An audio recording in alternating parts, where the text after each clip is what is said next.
po sila? Grade 7. Yeah.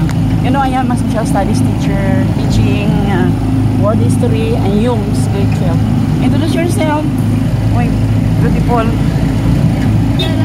Now, please like help me my subscribe sa YouTube my channel.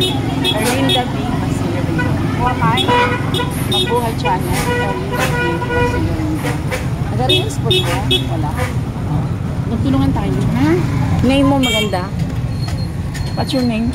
I am Myra po. Ha? Lyra? Moira. What a beautiful name. Yours? I'm Eunice. Ha? Louder. Eunice. Eunice? Yeah. Eunice apelido? Again? Eunice. I cannot hear. Eunice po. Eunice lang. Oh, sige. Say Eunice po. Yeah. Your apelido. Ano? Jane de la Cruz po.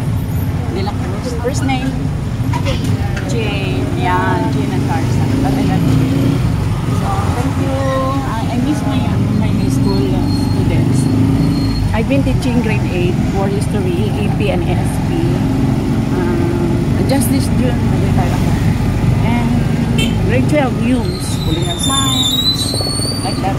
And of course, community, that's my subject, political science.